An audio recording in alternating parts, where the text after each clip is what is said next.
जय गुरुदेव। सभी साधकों का मैं एक बार फिर से स्वागत करता हूँ। देखिए, जो मैं आज जिस साधना के विषय में थोड़ा सा चर्चा करना चाहता हूँ, बताना चाहता हूँ अपने विचार, है ना। तो वह साधना योगिनी साधना है कि योगिनी साधना के विषय में थोड़ा सा मैं जो जानता हूँ उसके उनके बारे में, तो उस शक्ति के विषय में आज थोड़ा चर्चा करें। अब पहले तो आप ये समझ लीजिए कि योगिनी एक अलग शक्ति होती है। योगिनी को आप अप्सरा से जोड़ कर के नहीं देख सकते, या फिर जो अप्सरा साधना करने वाले साधक हैं वह योगिनी साधना को वैसे ना लें जैसा अप्सरा साधना को लेते हैं। भाई, अप्सरा साधना क्या होता है, सौंदर्यता की दृष्टि से ही महत्वपूर्ण होती है कहीं ना कहीं अप्सरा साधना जो होती है, और कुछ सीमित जो कार्य करने की क्षमता है वह कहीं ना कहीं अप्सरा में होती है। ऐसा नहीं है कि अप्सरा आपके लिए कुछ जो षटकर्म से जुड़े हुए कार्य है उनको संपन्न करेगी, उनमें से वह कुछ ही कार्यों को संपन्न कर सकती है। जैसे कि वशीकरण के लिए आपके अंदर वह आकर्षण तत्व बढ़ा सकती है, जिससे आप लोगों को वशीभूत कर सकते हैं। आकर्षण आप में प्रबल होगा जब उसके संपर्क में रहेंगे आप किसी भी अप्सरा के, चाहे वह प्रत्यक्षीकरण भी हो आपको उसमें साधना में। और प्रेम आपके जीवन में उत्पन्न कर देगी, प्रेम का संचार करेगी अप्सरा। तो एक प्रेममय साधना है, एक बहुत महत्वपूर्ण साधना है अप्सरा साधना भी। लेकिन ये ठीक उससे अलग एक योगिनी साधना, योगिनी साधना देखिए उन साधकों के लिए है जो एक मार्गदर्शिका चाहते हैं, जो सौंदर्यता की दृष्टि से तो है ही ठीक अप्सरा की ही भांति प्रेममय भी है, लेकिन जो उसमें गुण है और जो वह कार्य करने की उसमें क्षमता है वह बहुत ही अधिक है। उसकी जो ऊर्जा है वह बहुत अत्यधिक ऊर्जा है जो योगिनी होती है। अब योगिनी एक ये समझ लीजिए वह नॉर्मल केवल सौंदर्यता की दृष्टि से ही नहीं है, वह एक साधिका भी है। योगिनी जो है वह एक साधिका है, उसने साधनाएं संपन्न कर रखी हैं, तो वह साधनाएं भी संपन्न किए होती है। सभी साधनाओं का उसको जो है वह ज्ञान होता है। महाविद्या साधना जो साधक करते हैं उनके लिए योगिनी साधना बहुत महत्वपूर्ण होती है, क्योंकि वो एक रास्ता प्रदान करती हैं उस साधक को, कुछ रहस्य उजागर करती हैं कृपा प्राप्त करने के, माता के से जुड़ने के, है ना, कि माता की पूर्ण कृपा प्राप्त हो। और जो आप अन्य साधना करते हैं, भैरव साधना करते हैं, उसमें भी योगिनी का बहुत महत्वपूर्ण योगदान रहता है साधक के जीवन में। अब कुछ बड़ा प्राप्त करना चाहते हैं आप, ये वह कार्य भी कर सकती है, षटकर्म के कार्य को भी संपन्न कर देती है अपने साधक के लिए। योगिनी जो होती है उन कार्य को भी कर देती है।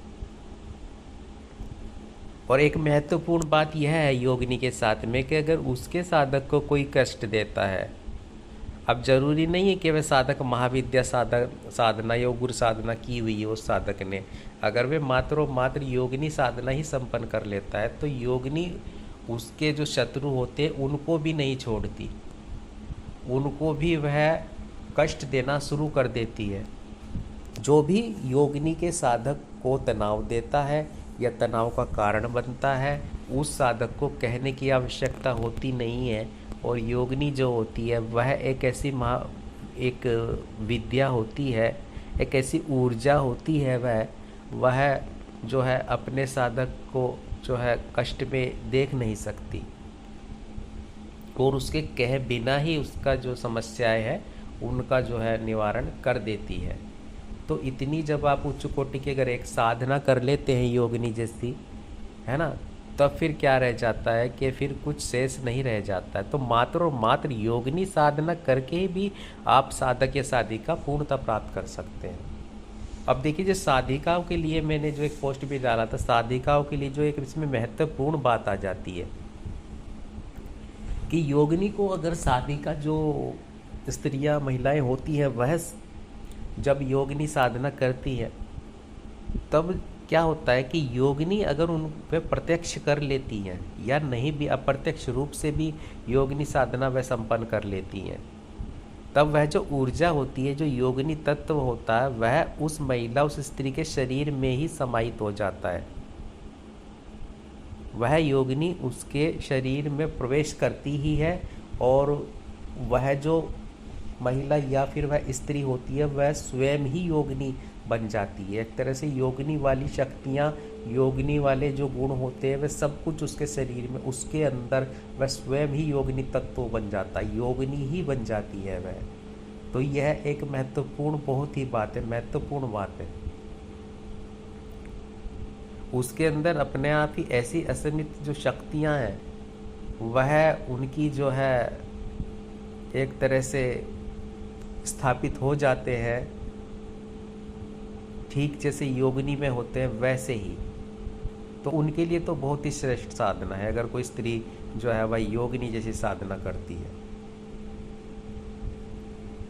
और दूसरा यह है कि देखिए, मैं एक बात कहना चाहता हूँ कि योगिनी साधना जब साधक करता है तो थोड़ा सा इसमें सुरक्षा की आवश्यकता होती है, और अगर मार्गदर्शन में करेंगे तो बहुत ही महत्वपूर्ण रहेगा, क्योंकि आप इसे नॉर्मल लेके नहीं चल सकते हैं। जब परीक्षा लेती है योगिनी तो वह उग्र स्वभाव में जो वह ले सकती है, साधक या साधिका की परीक्षा ले सकती है, उसमें उसको डरावने अनुभव भी प्राप्त हो सकते हैं। नॉर्मली अप्सराओं में ऐसा होता नहीं है, लेकिन जो योगिनी साधना होती है उसमें जो है डरावने जो अनुभव होते हैं, भय प्रदान करने वाले अनुभव देती है यह साधक को या साधिका को। और कभी कभी साधक अपनी साधना छोड़ देते हैं बीच में ही डर की वजह से। डर का तात्पर्य है कि आवाज़ आना, और आवाज़ें ऐसी आना जो आपको भयभीत कर सकती हैं। किसी के चलने की आवाज़ें इस तरह से आना जो आपको भय प्रदान करें, तो वो चीज़ें इसमें साधना में घटित होती है। क्योंकि यह देखिए, इतना जो परीक्षाएं उसी साधना में होती है जिसके अगर परीक्षाएं हो रही हैं तो लाभ भी वे बहुत अधिक देती है अपने साधक या साधिका को। तो एक वही टाइम होता है जहाँ ये परीक्षा ले सकती है, ये जान सकती है कि ये साधक या साधिका जो है मुझे प्रत्यक्ष कर रहा है, मुझे प्रत्यक्ष करने की कोशिश कर रहा है, मुझसे जुड़ने चाहता है, तो क्या ये इस लायक है भी या नहीं है, तो वहाँ वह परीक्षा लेती है। और नॉर्मली जो है मैं यही कहूँगा कि साधक जो है इसको भोग्य वस्तु, भोग्या के रूप में ना देखे योगिनी को। योगिनी से तात्पर्य यही है ना। हालांकि ये अपने साधक साधिका की समस्त इच्छाएं जो है वो पूर्ण करती ही है, और जिस रूप में आप इसे प्रेमिका रूप में सिद्ध करना चाहते हैं या मित्र स्वरूप में जो है सिद्ध करना चाहते हैं, तो ये उसी स्वरूप में साधक के समक्ष आती है और प्रत्यक्ष या प्रत्यक्ष रूप से जो है वह अपना सहचर्य प्रदान करती ही है। तो यह साधनाएं जो है बहुत महत्वपूर्ण है। अब अगर आप साधक कोई भैरव साधना करता है, देखिए जो महत्वपूर्ण एक बात यह भी है कि अगर भैरव साधना जैसे बटुक भैरव साधना या फिर भैरव साधना भी आप करते हैं, तब भी यह उसमें जो है बहुत ही अधिक सहायता करती है, एक सहभागी बनती है, और सफलता के चांस भी बहुत अधिक बढ़ जाते हैं भैरव साधना में। अगर साधक ने योगिनी संपन्न की हुई है तब वह साधक जो है सफलता शीघ्रता से प्राप्त करता है भैरव साधना में। यह भी इसके गुण है। आकर्षण की दृष्टि, ऊर्जा की लेवल पे अगर आप देखेंगे तब योगिनी का जो साधक या साधिका रहेंगे वह अलग ही नज़र आएंगे आपको, कि हाँ उनमें आकर्षण प्रबल हो जाता है। जो योगिनी की साधक या साधिका होते हैं, ऊर्जा लेवल उनका बहुत हाई बढ़ जाता है। केवल योगिनी करके आप जब भी कोई साधना करेंगे तो उसमें सफलता जो है ना 90%, 70 से 90% तक बढ़ जाती है योगिनी साधना करके। जो एक दिन की साधना है उनमें प्रत्यक्षीकरण कर सकते हैं फिर आप, क्योंकि इसका जो सहचर्य होता है ये अपने साधक के जब भी प्रत्यक्ष होती है या प्रत्यक्ष रूप से जुड़ती है, आती है, कनेक्ट होता है साधक साधना के बाद में जब जब भी इस योगिनी से, तब ये समझ लीजिए आपकी ऊर्जा कई लेवल बढ़ा देती है। तो फिर जब ऐसे संपर्क में रहेंगे आप, ऐसी एक दिव्य जो योगिनी है उसके संपर्क में कोई भी साधक के साधिका रहता है, तो वह जो है एक तरह से बहुत ही श्रेष्ठता प्राप्त करता हुआ आगे बढ़ जाता है साधनाओं में, और बढ़ाती है ये अपने साधक को। लेकिन आपको एक बात का ध्यान रखना पड़ेगा कि अगर साधक योगिनी साधना करता है, उसे हल्के में लेता है, और आप किसी से आपका कोई झगड़ा हो गया है ना, कोई मनमुटाव हो गया है, झगड़ा हो गया है, या कोई आपके बारे में गलत बोल रहा है आपके मुख पर, तब ये उसको जो है उसको कष्ट देती है योगिनी। कष्ट देना, उसे दंड देना यह शुरू कर देती है किसी न किसी रूप में, क्योंकि ये चाहती नहीं है कि कोई इसके साधक को कुछ कहे या इसकी साधिका को, योगिनी की, कोई कष्ट दे। तो एक ऐसी देवी है यह, एक ऐसी जो है शक्ति होती है योगिनी, वह कार्य करती है। तो इसलिए आप जो है थोड़ा परिवर्तन लाएं अपने जीवन में, अगर आप कोई योगिनी जैसी साधना संपर्क कर लेता है